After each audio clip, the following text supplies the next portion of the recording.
আসসালামু আলাইকুম। আমার স্ক্রিনে যার ছবিটি দেখছেন, প্রবাস কল্যাণমন্ত্রী আমাদের বিপি নূর ভাই। ওনাকে নিয়ে দুইটা কথা আমি না বললেই নয়। যখন আওয়ামী লীগ ক্ষমতায় ছিল, একটা রাষ্ট্রে বিভিন্ন কাঠামো থাকে উন্নয়ন করার জন্য অনেক কিছু অনেক সময় জিনিসপত্রের দাম বাড়ান লাগে, বা প্রত্যেকটা বছর বাজেট অনুযায়ী জিনিসপত্রের দাম বাড়ে। ঠিক আছে, কারণ হয়তো সরকার বাঁচতে পারে না, কারণ সরকারি যারা চাকরিজীবী, যারা অনেক মানুষ আছে সরকারি চাকরি করে, এদের বেতন তো সরকার দেয়।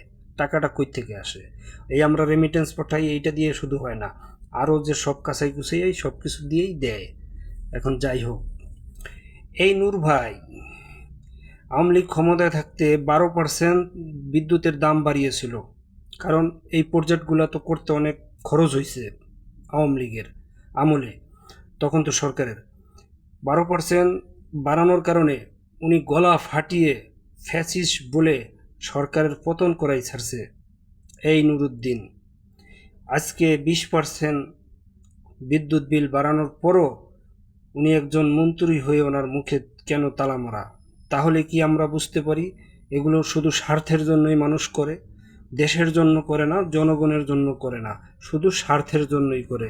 এটাই আমরা বুঝতে পারি। ভালো থাকবেন, সুস্থ থাকবেন। আসসালামু আলাইকুম।